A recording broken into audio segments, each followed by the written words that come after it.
Ya, jadi ada sedikit paparan Bapak Ibu atau sharing diskusi begitu terkait bagaimana langkah-langkah penghitungan dari indeks pembangunan kebudayaan ini.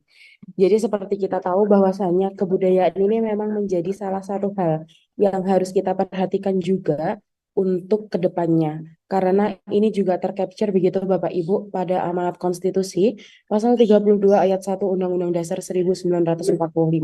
Jadi jauh sebelum regulasi terkait pemajuan kebudayaan itu lahir, ini adalah menjadi salah satu dasar begitu. Pasal 32 ayat 1 Undang-Undang Dasar 1945, di mana negara ingin memajukan kebudayaan nasional Indonesia di tengah peradaban dunia dengan menjamin kebebasan masyarakat dalam memelihara dan mengembangkan nilai-nilai budayanya. Jadi sudah jelas begitu tercapture bahwasanya memang negara ini kita ingin memajukan kebudayaan kita, ingin mengetahui seberapa kuatkah kebudayaan yang ada di Indonesia. Bahkan di seluruh dunia pun ini juga menjadi salah satu hal yang sangat dibicarakan begitu. Lalu setelah beberapa tahun kita tidak memiliki regulasi begitu Bapak Ibu, dan ini pun juga yang tercapture dari diskusi kebijakan budaya tingkat dunia, di mana sudah banyak orang yang memperdebatkan sebenarnya bagaimana cara mengukur kemajuan kebudayaan di setiap negara itu sendiri. Lalu Indonesia ini hadir Bapak Ibu untuk mengeluarkan regulasi yaitu Undang-Undang Nomor 5 Tahun 2017 tentang pemajuan kebudayaan. Ini merupakan salah satu regulasi yang berhasil begitu untuk menghitung dari pemajuan kebudayaan itu, dan sampai tahun 2023 berarti sudah sekitar 6 tahun begitu implementasi dari Undang-Undang Nomor 5 Tahun 2017 tentang pemajuan kebudayaan.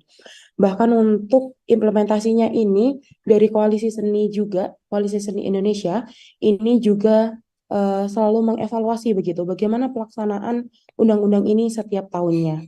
Jadi undang-undang ini hadir sebagai upaya pemerintah dalam meningkatkan ketahanan dan kontribusi budaya asli Indonesia dengan mengajak publik terlibat di dalam pemajuannya. Jadi kalau Bapak Ibu sadar bahwasanya pemajuan kebudayaan ini sebenarnya paling dekat dengan masyarakat.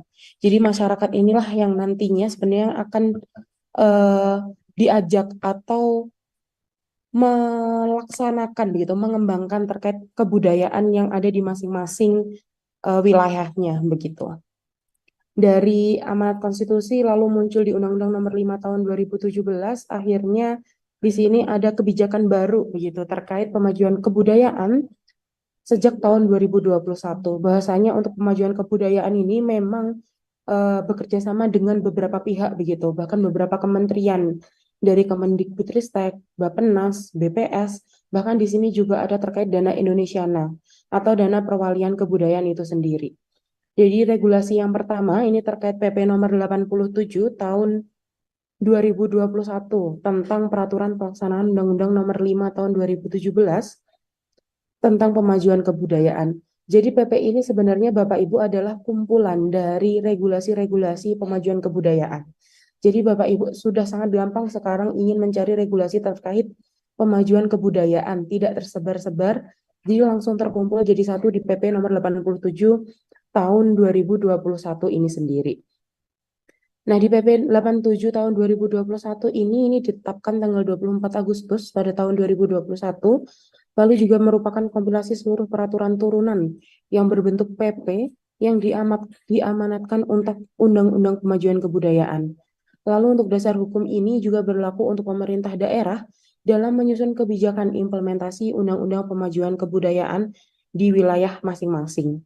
PP nomor 87 tahun 2021 ini hadir sebenarnya akhirnya pemerintah ingin memutuskan untuk membuat suatu peraturan yang isinya adalah peraturan turunan dari seluruh undang-undang pemajuan kebudayaan atau regulasi pemajuan kebudayaan itu sendiri, di mana sebenarnya terkait regulasi pemajuan kebudayaan ini terdapat sekitar 14 regulasi. Nah, hal ini dimaksudkan oleh pemerintah sebenarnya untuk memberikan kemudahan bagi pemerintah pusat, pemerintah daerah maupun masyarakat itu sendiri dalam mengakses begitu terkait regulasi pemajuan kebudayaan.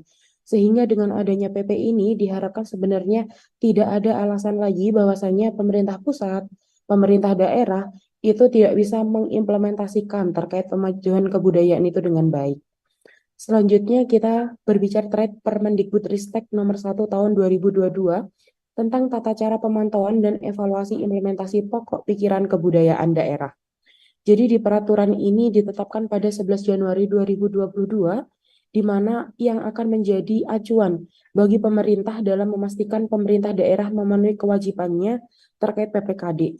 Nah, ini juga sudah disampaikan pada SDS sebelumnya atau SDS kedua begitu Bapak Ibu, bahwasanya memang setiap wilayah, setiap daerah ini harus menyusun terkait PPKD, pokok pikiran kebudayaan daerah. Jadi di sini juga sudah ada panduannya untuk penyusunan PPKD itu sendiri. Dan ini juga sudah bisa diakses begitu oleh masyarakat di website pemajuan kebudayaan eh, milik pemerintah itu sendiri. Tapi dalam penyusunan PPKD ini, dari 508 kabupaten kota yang wajib menyusun, ternyata masih terdapat kurang lebih sekitar 100-an wilayah kabupaten atau kota ini yang belum selesai penyusunan PPKD-nya, padahal ini sudah berjalan sekitar 5 atau 6 tahun dari eh, pertama kali dikeluarkannya terkait kemajuan kebudayaan itu sendiri. Tapi ada juga terkait beberapa daerah, kabupaten atau kota itu tadi yang sudah menyelesaikan PPKD itu, ternyata juga masih ada yang belum mengimplementasikannya dengan baik. Jadi ini memang perlu adanya evaluasi begitu terus-menerus dari pemerintah pusat atau yang bertanggung jawab dalam pemajuan kebudayaan ini untuk bisa mengeluarkan nilainya juga setiap tahun begitu. Karena saya cek juga di website pemajuan kebudayaan bahwasanya nilai pemajuan kebudayaan terakhir itu pada tahun 2021 begitu, itu di seluruh wilayah. Dan yang terakhir adalah terkait Dana Indonesiana atau Dana Perwalian Kebudayaan. Jadi Dana Indonesiana ini sebenarnya adalah salah satu brand untuk menamai Dana Perwalian Kebudayaan yang diluncurkan oleh Menteri Pendidikan, Kebudayaan, dan Ristek serta Menteri Keuangan. Di sini ini dimaksudkan bahwasanya kebudayaan yang ada di Indonesia ini sebenarnya memiliki dana abadi atau dana tersendiri. Sehingga ketika ingin mengembangkan terkait kebudayaannya, ini kita sudah ada dana sendiri nih untuk kebudayaan yang bisa dimanfaatkan dan bisa diimplementasikan itu dengan baik sendiri. Nah, selanjutnya ini kita berbicara terkait pemetaan indikator penyusun IPK. Bahwasanya di sini untuk indikator-indikator penyusun IPK ini kita mengacunya juga dari regulasi begitu dan bahkan juga dari handbooknya yang dikeluarkan juga oleh pemajuan kebudayaan itu sendiri. Di mana IPK ini sebenarnya disusun dengan mengacu pada framework Culture Development Indicators yang dikembangkan oleh UNESCO itu sendiri. Dari yang disusun oleh UNESCO ini ternyata terdapat 22 indikator yang dikelompokkan dalam 7 dimensi. 7 dimensi tersebut akhirnya yang dapat diimplementasikan secara global begitu.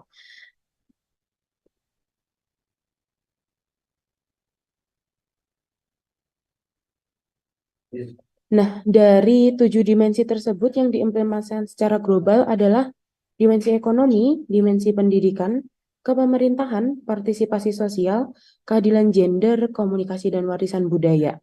Berdasarkan dimensi tersebut dan merujuk pada Undang-Undang Nomor 5 Tahun 2017, dilakukan pemetaan indikator kembali dari pemerintah kita terkait kandidat penyusun IPK, di mana kita memperoleh sekitar 40 indikator awal untuk menyusun IPK yang sebelumnya, yang pada akhirnya nanti kita ringkas sekitar 31 indikator.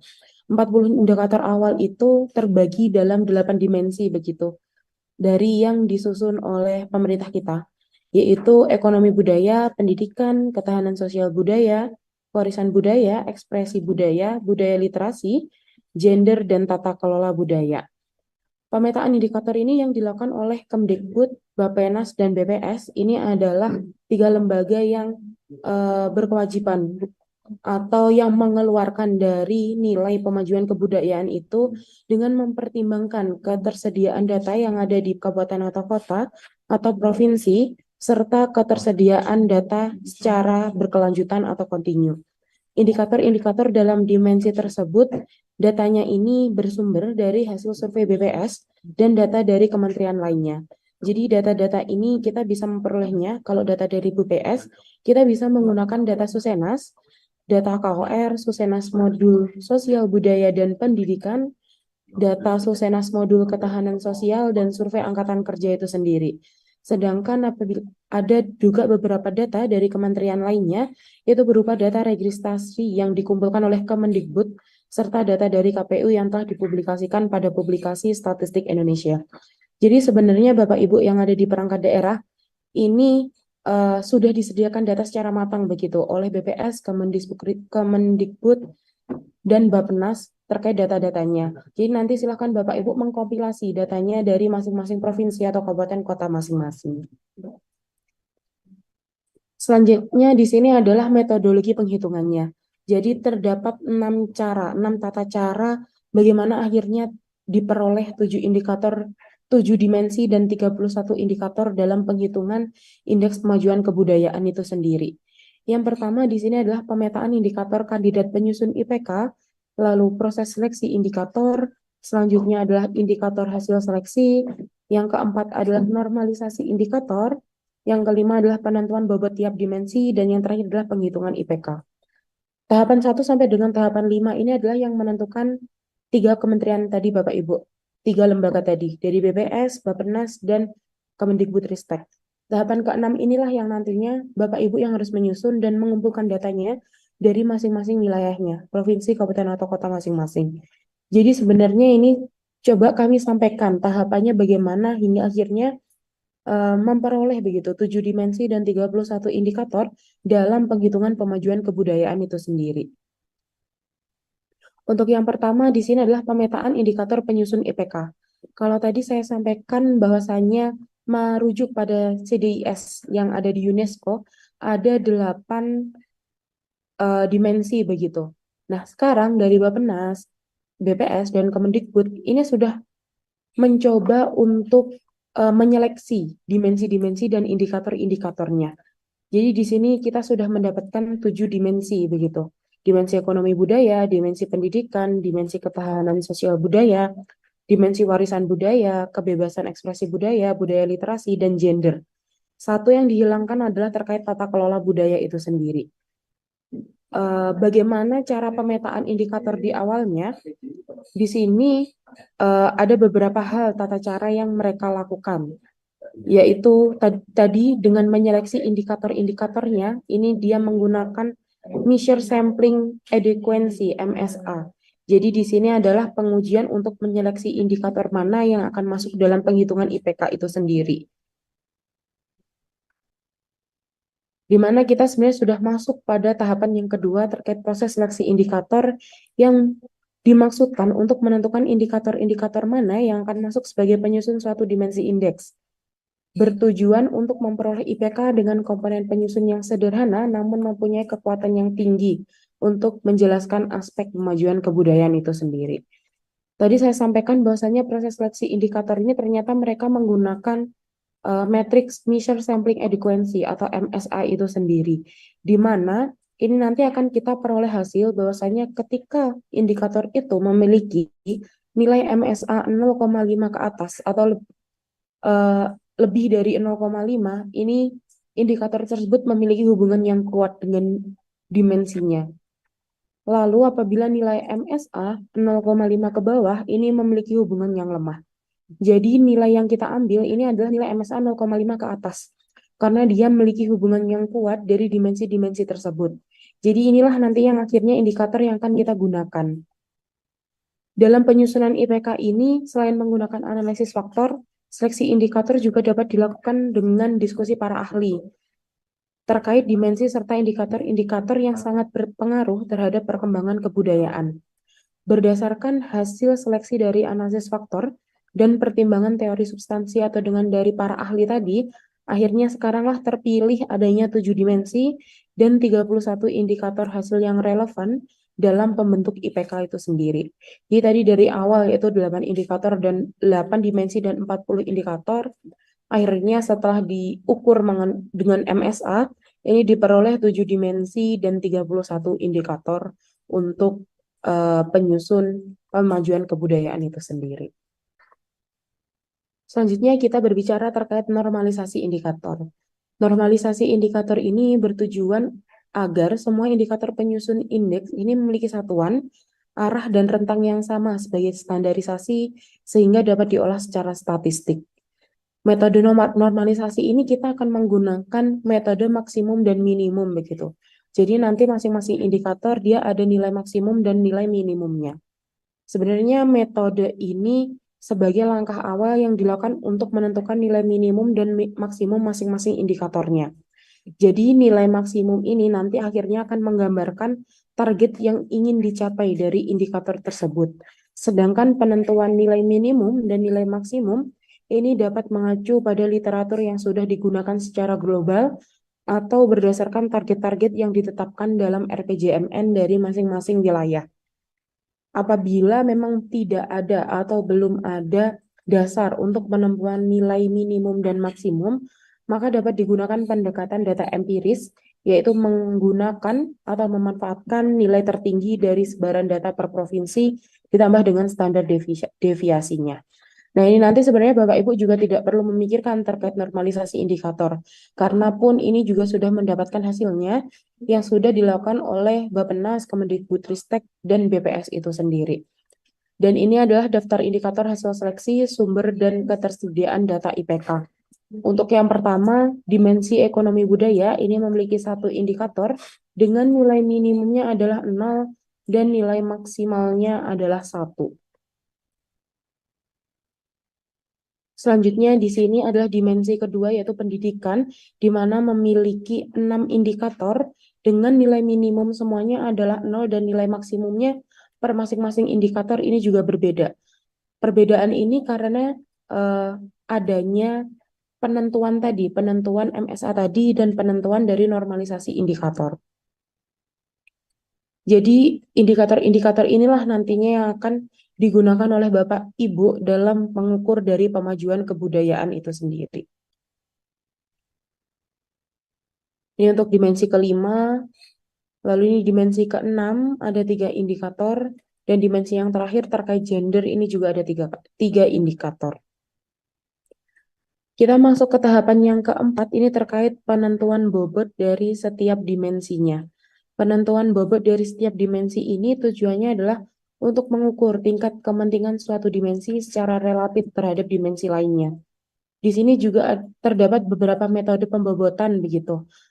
Ada 6 yang bisa digunakan, yaitu dari penilaian para pakar, lalu kita bisa menggunakan proses hierarki analisis, bisa menggunakan pendekatan keuntungan dari keraguan, pendapat umum atau opini publik, proses alokasi anggaran, dan metode statistik multivariasi.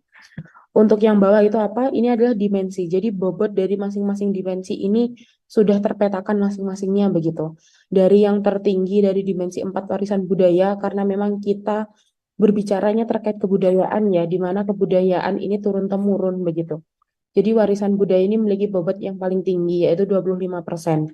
Lalu dimensi pendidikan dan ketahanan sosial budaya 20%, ekspresi budaya literasi dan ekonomi budaya 10%, lalu yang terakhir diikuti oleh gender yaitu 5%. Mungkin saya bisa jelaskan satu persatu dulu dari bagaimana sebenarnya pelaksanaan dari metode pembobotan yang ada ini. Dari yang pertama, ini terkait penilaian para pakar. Jadi penilaian dari pakar ini dimaksudkan sebagai pendekatan untuk mendapatkan tinjauan secara cepat berdasarkan pengetahuan para pakar terkait suatu aspek tertentu dalam mengukur indeks. Jadi di sini nanti sebenarnya lebih seperti sharing knowledge-nya para pakar itu terkait bagaimana konsep dari kebudayaan. Disinilah nanti yang akhirnya kita bisa menentukan dari dimensi-dimensi atau bobot-bobot di masing-masing dimensinya. Lalu yang kedua di sini terkait proses hierarki analisis. Di sini kita menggunakan analytical hierarchy proses. Apabila Bapak Ibu sudah pernah mendengar begitu ya adanya metode AHP. Nah, yang kedua ini kita menggunakan metode AHP itu Bapak Ibu. Metode AHP ini sebenarnya adalah teknik yang terstruktur untuk mengelola dan menganalisis keputusan yang kompleks. Karena banyak sekali tadi dimensi dan indikatornya, sehingga kita memerlukan data yang benar-benar valid begitu untuk mengukur dari pemajuan kebudayaan ini sendiri. AHP ini juga dapat membantu para pengambil keputusan untuk menentukan pembobotan yang terbaik untuk dimensi dan indikator dengan melakukan analisis masalah dalam kerangka kerja yang komprehensif dan rasional. Selanjutnya kita menggunakan pendekatan keuntungan dari keraguan, di mana pendekatan ini menggunakan aplikasi dari data envelopment analysis, di mana terhadap indikator komposit berdasarkan keuntungan dari setiap dimensi dan indikatornya. Lalu yang keempat ini dari pendapat opini umum atau opini publik. Nah, inilah yang biasa kita gunakan ketika kita ingin mendapatkan informasi begitu terkait suatu hal yang ada di suatu wilayah, menggunakan opini publik. Biasanya Bapak Ibu kalau menyusun RPJP di RPJMD ini menggunakan musrenbang begitu. Sama seperti penyusunan dokumen perencanaan, di pemajuan kebudayaan ini untuk menentukan pembobotan kita juga menggunakan opini publik, di mana ini adalah untuk mengumpulkan sebenarnya pendapat dari masyarakat itu sendiri atau penduduk dalam suatu negara mengenai pembobotan indikator. Di sini kita bisa mengcapture-nya dari minat, keinginan, dan pemikiran mayoritas masyarakat itu sendiri. Yang kelima, ini kita menggunakan proses alokasi anggaran, di mana proses alokasi anggaran ini merupakan pembobotan indikator berdasarkan persentase dari anggaran untuk setiap dimensi dan indikatornya. Lalu yang terakhir menggunakan metode statistik multivariasi.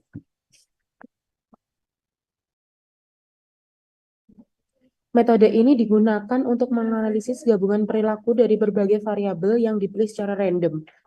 Jadi keanekaragaman dari sebuah variabel random ini yang nantinya akan dievaluasi secara bersamaan untuk mendeteksi perilaku dari berbagai indikatornya.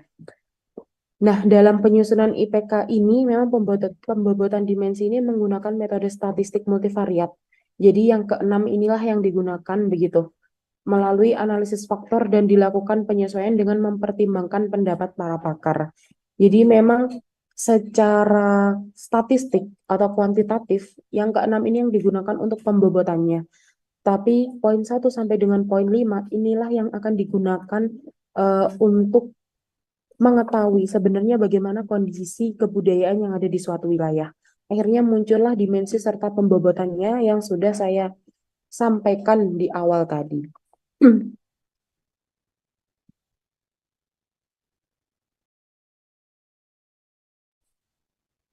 Yang terakhir adalah terkait penghitungan IPK. Nah, penghitungan IPK ini kita memiliki dua cara penghitungan, di mana persamaan satu ini adalah penghitungan untuk indeks dimensi. Untuk yang persamaan kedua, ini kita sudah menghitung terkait indikatornya, dimensinya begitu. Jadi untuk yang pertama, persamaan satu ini adalah indeks dimensi diperoleh dengan cara menghitung nilai indikator dengan mengasumsikan bobot masing-masing indikator itu sama. Lalu yang di persamaan kedua, ini adalah IPK ini dihitung dengan cara menghitung indeks dimensi dan menambahkan pembobotan untuk masing-masing dimensinya. Sehingga penghitungan IPK mempertimbangkan bobot masing-masing dimensi. Nilai akhir IPK didapatkan dari mana? Yaitu penghitungan IPK dalam persamaan 2 digunakan untuk mengukur IPK Indonesia baik tingkat nasional maupun tingkat provinsi itu sendiri. Jadi untuk yang pertama, persamaan yang pertama ini bisa Bapak Ibu gunakan untuk menghitung nilai indikatornya. Yang persamaan kedua ini untuk menghitung indeks dimensinya. Jadi adalah penghitungan inilah yang nantinya akan Bapak Ibu gunakan untuk menghitung pemajuan kebudayaan di masing-masing wilayahnya. Jadi untuk yang sebelum-sebelumnya yang sudah saya sampaikan ini sebenarnya adalah bagaimana cara BPS, Bappenas, Kemendikbud itu dalam proses begitu ya, proses pemetaan indikatornya yang akhirnya akan menghasilkan tata cara penilaiannya itu sendiri. Nah, ini kalau kita berbicara terkait penghitungan, sebenarnya hanya itu saja yang bisa saya sampaikan, Bapak Ibu, penghitungannya. Tapi biasanya ketika saya mendampingi terkait urusan kebudayaan begitu ya, ini ada terdapat beberapa hal yang selalu mereka diskusikan kepada kita begitu. Bahwasanya mereka susah untuk menghitung kebudayaan, tapi mereka juga dituntut untuk menghitung indeks kemajuan kebudayaan itu sendiri. Biasanya saran yang bisa kita berikan adalah yang pertama, pengumpulan data-data terlebih dahulu. Dari 31 indikator itu silahkan dicari data-datanya terlebih dahulu. Karena sebenarnya ketika kita ingin melakukan penghitungan pemajuan kebudayaan, kita hanya menggunakan data sekunder. Karena kalau Bapak Ibu cek per masing-masing indikator di setiap dimensinya, ini sebenarnya kita bisa peroleh dari BPS, Bappenas, bahkan Kemendikbud, atau dari lembaga-lembaga yang lain atau kementerian yang lain. Di sini tertuliskan contoh di indikator yang pertama, dimensi 1 ekonomi budaya. Persentase penduduk yang pernah terlibat sebagai pelaku atau pendukung pertunjukan seni yang menjadikan keterlibatan sebagai sumber penghasilan. Nah, ini sebenarnya juga bisa diperoleh dari Dinas Kebudayaan atau sebutan lainnya itu begitu. Jadi ini memang rata-rata adalah data-data yang kita peroleh secara sekunder atau kita penggalian data dari mengambil dari BPS, tadi saya sampaikan juga dengan menggunakan Susenas dan lain-lainnya. Nah, ini adalah tantangan awal untuk menghitung pemajuan kebudayaan itu sendiri, untuk mencari data-datanya per masing-masing indikator dalam dimensi itu sendiri. Karena memang sekarang sudah banyak daerah begitu Bapak Ibu yang meminta wilayahnya untuk menghitung terkait indeks kemajuan kebudayaan itu sendiri. Karena indeks kemajuan kebudayaan ini sebenarnya bukan digunakan untuk melihat bagaimana kebudayaan yang ada di suatu wilayah, tapi sebenarnya ingin melihat bagaimana pelaku yang ada di sana, pemerintah yang ada di sana ini akhirnya bersama-sama untuk mewujudkan kemajuan kebudayaannya itu sendiri. Nah, akhirnya inilah tadi yang saya sampaikan bahwasanya Indonesia ini juga merupakan salah satu negara yang diapresiasi dunia karena mengeluarkan Undang-Undang Nomor 5 Tahun 2017 ini tadi tentang kemajuan kebudayaan, di mana sebenarnya ini adalah regulasi juga yang bisa dicontoh begitu oleh negara-negara lain untuk menghitung kemajuan kebudayaannya. Ini juga disampaikan bahwasanya dari Koalisi Seni Indonesia sebenarnya tidak apa-apa apabila negara yang lain ini juga ingin mengakomodir begitu regulasi kita untuk dijadikan contoh atau bahkan menggunakan regulasi kita untuk menghitung dari pemajuan kebudayaan itu sendiri. Dan Undang-Undang Nomor 5 Tahun 2017 tentang pemajuan kebudayaan ini pun sebenarnya mengatur terkait tata cara pemerintah dalam menyelenggarakan kebijakan budaya sehingga terwujud kebijakan budaya yang terpadu melibatkan seluruh pengambil kebijakan di tingkat pusat dan daerah. Di mana sebenarnya undang-undang ini juga akhirnya akan mensinergikan antara pemerintah pusat, pemerintah daerah, dan masyarakat itu sendiri yang paling dekat dengan kebudayaan di wilayah mereka ini untuk memajukan kebudayaan itu sendiri. Nah, di undang-undang ini pun sebenarnya ingin mengajak Bapak Ibu semuanya, bahkan masyarakat juga, itu untuk memajukan kebudayaan di mana terdapat 4 upaya pokok yang biasa dilakukan. Yang pertama adalah pelindungan, pengembangan, pemanfaatan, dan pembinaan. Jadi sebenarnya ketika Bapak Ibu sudah melakukan penghitungan itu sendiri, 4P ini juga bisa dilaksanakan begitu terkait pelindungannya, pengembangannya, pemanfaatannya, dan pembinaannya. Pelindungan di sini dimaksudkan seperti apa? Di mana pelindungan ini sebenarnya bagaimana tata caranya pemerintah pusat, pemerintah daerah, dan masyarakat ini menjaga keberlanjutan kebudayaannya. Sedangkan pengembangan ini dimaksudkan bagaimana upaya untuk menghidupkan ekosistem kebudayaan, serta meningkatkan, memperkaya, serta menyebarluaskan kebudayaan itu sendiri. Dan pemanfaatan di sini dimaksudkan adalah upaya pendayagunaan potensi budaya untuk membangun karakter bangsa dan meningkatkan ketahanan budaya, kesejahteraan sosial, serta pengaruh budaya Indonesia di dunia. Dan yang terakhir, pembinaan ini lebih dimaksudkan untuk pelaku budayanya itu sendiri atau masyarakatnya itu sendiri, di mana bagaimana akhirnya mereka mendapatkan pemberdayaan SDM, lembaga, dan pranata kebudayaannya. Jadi memang kalau kita berbicara terkait pemajuan kebudayaan ini, susah sekali kita mendapatkan datanya. Tapi sebenarnya kita tidak kesusahan lagi apabila kita memang eh, mengarsipkan gitu ya, mengarsipkan data-data kita dengan baik dan kita mau untuk bekerja sama dalam menghitung dari pemajuan kebudayaan itu sendiri. Karena sebenarnya ketika kita ingin menghitung pemajuan kebudayaan, kita harus mulai dari yang paling rendah terlebih dahulu. Kalau Bapak Ibu dulu mengikuti SDS kita yang kedua begitu dengan Budi Ratna, bahwasanya pemajuan kebudayaan ini memang dimulai dari masyarakat terlebih dahulu.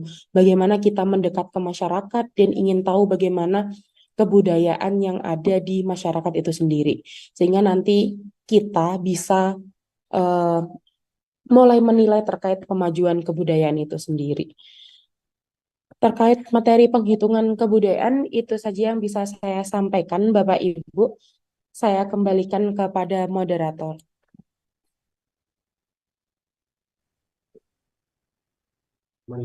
Ya, baik. Bapak Ibu, itu tadi merupakan pemaparan materi dari Mbak Adila. Terima kasih banyak Mbak Adila atas diskusi yang diberikan dengan materi yang komprehensif dan pastinya sangat impactful bagi Bapak dan Ibu sekalian sudah hadir pada hari ini. Dan akhirnya kita sudah sampai di segmen tanya jawab. Silahkan bagi Bapak Ibu yang memiliki pertanyaan untuk langsung saja ditanyakan. Sembari menunggu pertanyaan dari Bapak dan Ibu, saya ingin mengingatkan eh, agar semua mengisi absensi atau daftar hadir pada link yang telah diberikan oleh panitia di kolom komentar. Silakan Bapak dan Ibu isi dengan benar dan sesuai karena nantinya sertifikat akan dikirim oleh panitia melalui data yang telah diisi di link daftar hadir. Serta saya juga akan mengingatkan bagi Bapak dan Ibu yang belum bergabung di grup WhatsApp, dipersilakan untuk bergabung karena materi